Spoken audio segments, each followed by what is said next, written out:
नमस्कार. देशी गाय घेण्यापूर्वी आपला गोठा बंदिस्त आहे की मुक्त आहे हे पहा. कारण मुक्त कळपातून घेतलेली गाय बंदिस्त गोठ्यामध्ये 95% राहू शकत नाही. अशा वेळी निवड करताना बंदिस्त खोट्यावरील गाय खरेदी करणे अतिशय फायदेशीर ठरते. देशी गायींमध्ये प्रत्येक जातीत वेगवेगळे कॅरेक्टर असतात. उदाहरणार्थ खिलार, कांक्रेज, कोकण गिड्डा, थारपारकर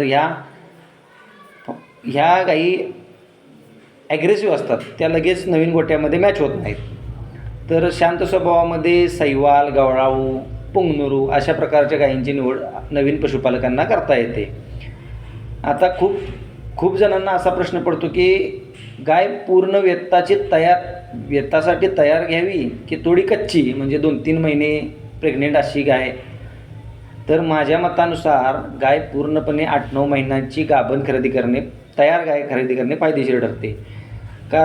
याचे कारण म्हणजे एकतर गाय दूध द्यायला सुरुवात झाली की शेतकऱ्याला किंवा पशुपालकाला कष्ट करण्याची एक हुरूप राहते दूध देणाऱ्या गायीसाठी. त्यात 2-3 महिन्याची गाय आणल्यानंतर 5-6 महिने तिच्यासाठी कष्ट करताना शेतकरी थोडं त्याला कंटाळवाणं वाटत असते. त्या गोष्टी हुरूप येत नाही शेतकऱ्याला. आणि पूर्ण तयार गाय घेतल्यानंतर 2 ते 3 महिन्यात त्या गायीचे पैसे आपल्याला मिळून तिथून पुढे आपला प्रॉफिट सुरू होतो. म्हणजे साधारणतः 10 ते 12 लिटर दूध देणारी गाय 50-60 हजारापर्यंत घेतली तर तिचे पैसे 2-3 महिन्यात फिटून जातात.